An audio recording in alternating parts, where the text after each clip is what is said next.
Okay, good evening and welcome to Yeshiva YouTube Daily Double. Tonight we'll be doing Masechah Shabbos Perek of Gimel, the penultimate Perek of Masechah Shabbos, Mishnayos Aleph and Beis. It's only 5 more days of Masechah Shabbos, and then we move on to everyone's favorite Masechah, Masechah Eruvin. This Perek is called Shoal Adam. Mishnah Aleph says, Shoal Adam Mechavero, Kade Yayin, V'Kade Shemen, Ubavashli Omer Lo Helveni. Person can borrow from his friends bottles of wine and oil. You say, can I borrow? Obviously, when you borrow something, you're usually supposed to give it back. You can't say lend it to me. If you say the word lending it to me, it sounds like a monetary transaction. And besides the fact that you're not allowed to do monetary transactions on Shabbos, you're allowed to mention things which sound like monetary transactions, as the Gemara explains, called V'daber Davar. We learn from the Nevi'im. Then you're not supposed to, your diburim should be diburim of Shabbos, not diburim of Chol. Talk about business. Business is a no-no on Shabbos.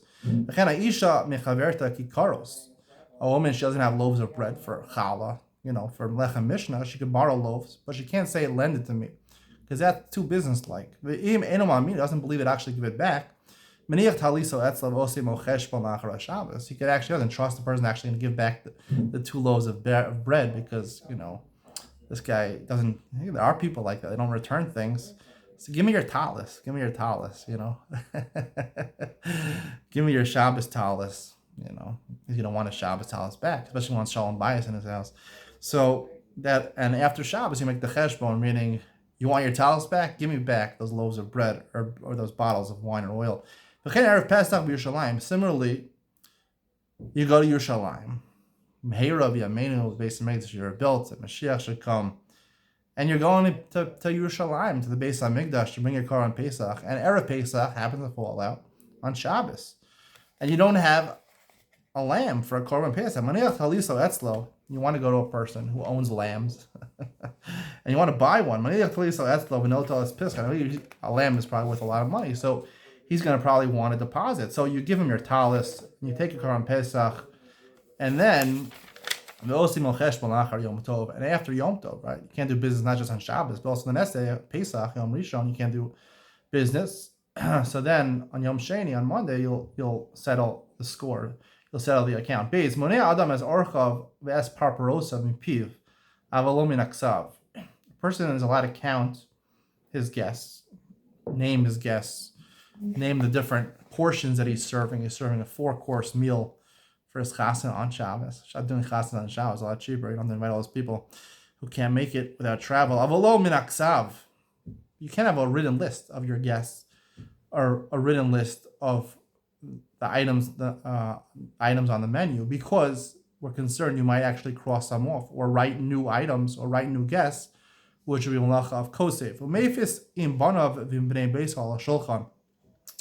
A lot of times, especially if you have younger kids, right? The way you get them to do things, or to read their parsha sheet, or to help you clean up, you offer them treats. So you make a raffle, let's say, right? You have some.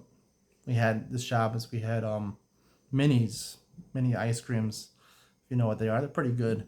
So you have minis, and you say, whoever cleans up gets a mini or something. This is actually true. I ended up giving all 3 of my kids that understand what minis are. I gave them minis, even though only 2 of them really cleaned up.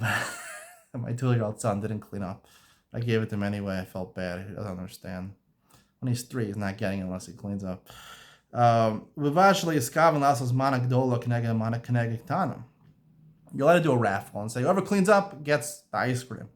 However, you can't make it that after you already gave out the ice cream, then you start making another raffle, and you're saying, okay, you got 1 mini, and play a game or something like that. If you get this question right, you get 2 minis. But if you get it wrong, you lose your mini, right? You can't do that. Mishum kubia. That's like playing with dice. It's like gambling.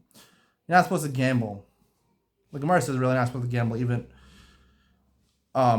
during the week. The reason you're not supposed to gamble is people assume they're going to win. If you assume you're going to win and then you lose, so it's like gezel almost. When